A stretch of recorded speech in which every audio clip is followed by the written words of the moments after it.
ये आप लोग कहते हैं। फैज खान साहब, क्या मुर्शिदाबाद दूसरी अयोध्या बनने जा रहा है? क्या वहां पर कोई बड़ा प्रयोग होने जा रहा है? बिस्मिल्लाहिर्रहमानिर्रहीम रब्बिश रहली सदरी व यस्सिरली अमरी वहलुल उक़दतम मिन लिसानी यफ़क़हू क़ौली। बिरादरान हिंद, अस्सलाम वालेकुम रहमतुल्लाहि व बरकातहू। भारत माता की जय, वंदे मातरम, जय श्री राम। आदरणीय प्राची जी, मुझे बड़ी खुशी हो रही है कि आपके चैनल पर बैठकर एक मुसलमान बन गया। उसने कम से कम बिस्मिल्लाह पढ़ दिया और उसने कुरान की आयतें पढ़ दी।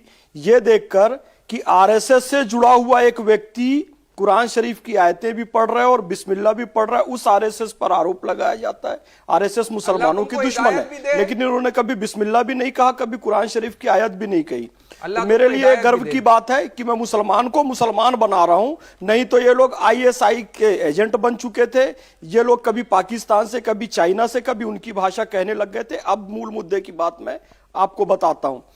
हुमायूं कबीर ने एक बात कही कि रॉबर्ट क्लाइव के समय मुर्शिदाबाद राजधानी थी, लेकिन क्लाइव का गधा कहा जाता था मीर जाफर को। मीर जाफर ने इस देश से गद्दारी की थी, वो भी मुर्शिदाबाद का था। और मुर्शिदाबाद में मीर जाफर ने गद्दारी की 1757 प्लासी के युद्ध में सिराजुद्दौला को हराया अपने चालाकी से। उसका परिणाम ये हुआ कि पूरा भारत अंग्रेजों की गुलामी में चला गया। रीजन बिहाइंड दैट मुर्शिदाबाद का मीर जाफर, जिसकी कब्र आज भी मुर्शिदाबाद में है। और मुर्शिदाबाद का दूसरा मीर जाफर, ये हुमायूं कबीर पैदा होने वाला है। वो रॉबर्ट क्लाइव का गधा था और ये बाबर की औलाद है, जो कि बाबरी मस्जिद बनाना चाहता है। बाबरी मस्जिद क्यों बना रहा है भाई? मस्जिद रसूल अल्लाह के नाम पर, वली अल्लाह के नाम पर क्यों नहीं बनाते? हवलदार अब्दुल हमीद के नाम पर क्यों नहीं बनाते? अशफाकुल्लाह खां के नाम पर क्यों नहीं बनाते? संविधान में इस बात की रोक नहीं है कि बाबर के नाम पे बनाओ ना बनाओ, लेकिन भावना इनकी इतनी गलत है कि देखिए, जब भारत ने पृथ्वी मिसाइल बनाई पंचतत्व के नाम पर, तो उन्होंने पृथ्वी को पृथ्वीराज चौहान से जोड़कर मोहम्मद गौरी के नाम से बना दी मिसाइल पाकिस्तान वालों ने।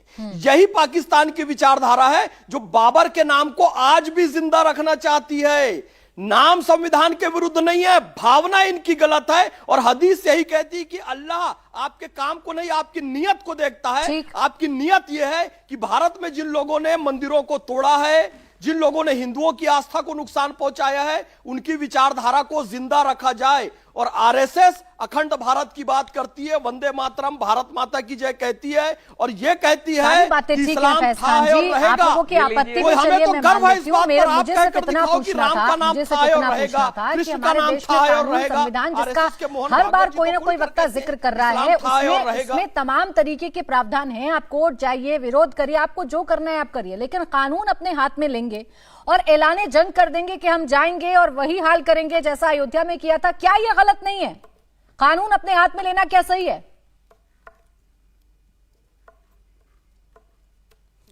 नहीं, देखिए, भावना की बात है। मैं बारंबार कह रहा हूं भैया, उन्होंने बोल के और करके दिखा भी दिया। क्या पाकिस्तान बना लिया, बांग्लादेश बना लिया, एक हिस्सा पीओके बना दिया, एक हिस्सा अक्साई चीन बना दिया। क्या करा? कश्मीर से बना दिया, तुमने क्या करा? से ही 500 सरकार किसकी है मौजूदा? किया गया। आप क्या कर रहे हो? बांग्लादेश ये कहे बस कि हम बाबरी मस्जिद दोबारा बनने नहीं देंगे, तो हिंदू करा हो गया। बताइए ना, हिंदू कुछ नहीं करा। हमने आवाज उठाई, आतंकवाद आवाज उठाई। कहने मात्र से आरएसएस के लोगों ने आवाज उठाई, ना भारतीय जनता पार्टी तो फिलहाल अपने उद्योगपति मित्रों की चरण वंदना में लगी हुई। चलिए, रुक जाए, नहीं लगा।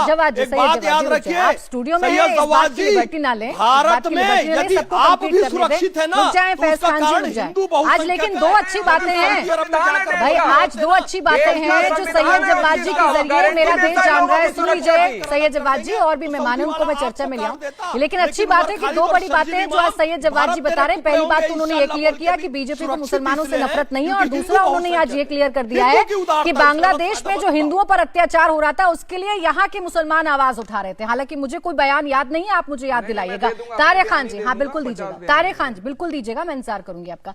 तारिक खान जी, ये मुद्दा क्या बेवजह का मुद्दा है और क्या इसे खत्म नहीं हो जाना चाहिए? बाबरी शब्द से जो प्रेम है या बाबरी नाम से जो ये मस्जिद बन रही है, पहले बताइए आप लोग क्या स्टैंड रखते हैं इस पर? समाजवादी पार्टी बननी चाहिए कि नहीं बननी चाहिए? ये बीजेपी के ही प्रत्याशी रहे हैं, बीजेपी के टिकट पर चुनाव लड़ चुके हैं हुमायूं कबीर, और वो वही कर रहे हैं जो बीजेपी चाहती है। पहली बात। दूसरी बात, यूपी में एक शब्द इस्तेमाल होता है law and order. Chief minister के घर से कुछ ही मीटर की दूरी पर बोर्ड लगाया जाता है और कहा जाता है खुलेआम कि हम वायलेंस करेंगे। अब जीरो टॉलरेंस और यूपी का मुख्यमंत्री और बहुत तथ्य है, वो कहां गए? वो गायब है, वो दिखाई नहीं दे रहे, बिल्कुल अदृश्य है।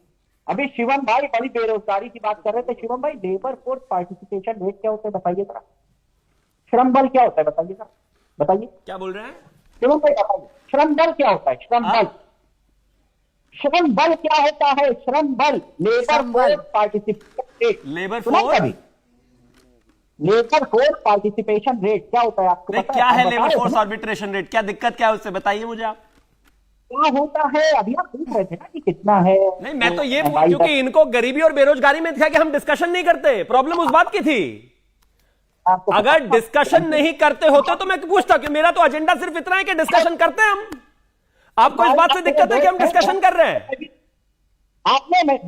भाई मुझे एक चीज बताइए आप, अगर डिस्कशन हो रहा है इसका मतलब ये हम तो बात करना चाहते हैं, लेकिन आपको नाराजगी है। आप कहते हो कि बाबरी की बात आए तो भी दिक्कत है, आप कहते हो लड़ाई करने की बात आए तो भी दिक्कत है। जय शिवम जी, वो बात ऐसा से जरूरी connected नहीं है उनकी कि इनको आवाज- पता हो, लेकिन उनकी- बात यह है कि डिस्कशन होती है कि नहीं होती। नहीं, इनकी आवाज कटेगी अगर आप बीच में बोलेंगे। रुके तारिक भाई वो जी, सवाल पूछेंगे तो तारिक जवाब तो जी, देना तारिक पड़ेगा, जी। लेकिन इंपॉर्टेंट यहां पर सिर्फ तारिक ये है जी। कि हम डिस्कशन करते हैं। अच्छा रुके शिवम त्यागी जी, एक सेकंड। तारिक जी, मेरा प्रश्न मैं फिर दोहराती हूँ आपसे, मैं फिर दोहराती हूँ आपसे मेरा प्रश्न। सुन लीजिए तारिक खान जी, मैं फिर दोहराती हूँ।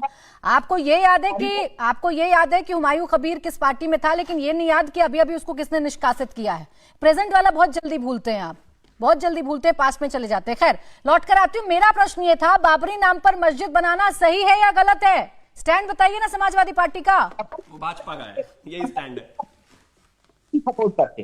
हुमायूं कबीर वहां पर स्कूल भी बना सकते थे, स्कूल बनाने की उनको चिंता नहीं है, वहां हॉस्पिटल भी बना सकते थे, उसकी भी चिंता नहीं है। हुमायूं कबीर वही करते हैं जिस पिच पर खेलकर बीजेपी 2 सीट जीत, जो सीट से 303 सीट तक पहुंची, वही है बाबरी जी के बड़े मस्जिद। भोले किस्म के हैं आप तारिक खान जी। बताइए, भारतीय जनता पार्टी का आदमी इंडिया अलायंस के साथ मिल गया, विधायक बना दिया और आप लोगों को कानो कान खबर नहीं हुई। बड़े भोले किस्म के हैं सर, ऐसे राजनीति कैसे कर पाइएगा? भारतीय जनता पार्टी का एजेंडा पिच सेट कर रहा है, पूरा सब कुछ सेट कर रहा है, व्यक्ति को आपकी अलायंस जो है या ममता दीदी बना देती है विधायक, आपको पता नहीं चलता है। खैर रुक जाए तारिक जी, रुक जाए, बस इतना जानना था। बाबरी मस्जिद को लेकर आप लोगों का स्टैंड क्या है? मुमताज आलम रिजवी जी स्टूडियो में हमारे साथ आ गए।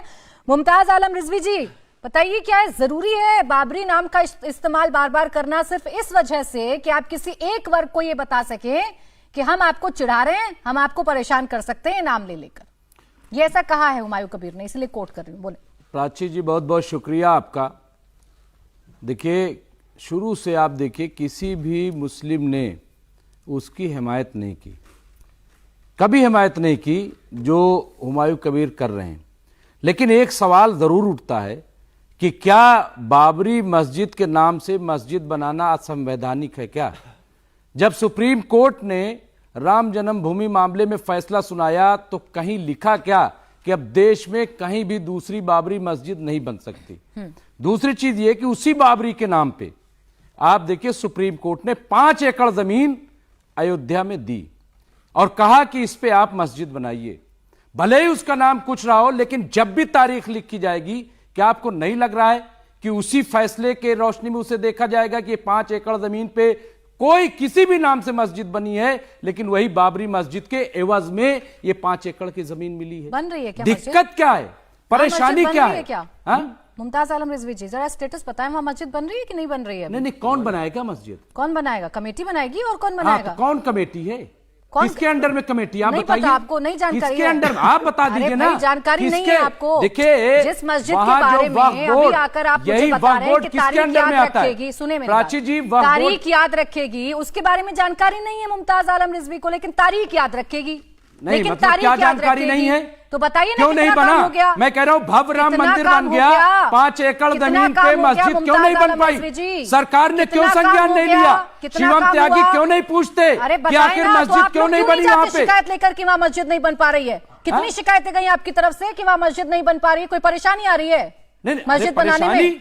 हमें पता है कि सरकार नहीं चाहती। अरे पता है क्या? सरकार शिकायत चाहे तो बताए रातों ना, रात पता बन तो जाए। आपको बहुत कुछ है। सरकार चाहे तो अरे रातों रात पता बन तो जाए। आपको बहुत कुछ है, लेकिन सरकार आपके वहाँ पता पे- होने से देश नहीं सरकार तो चलता है घर में ना। नमाज नहीं पढ़ने पता देना होने चाहती। से देश नहीं वहाँ चलता घर के है। अंदर कोई 12 लोग अरे पढ़ लेते पता हैं। होने से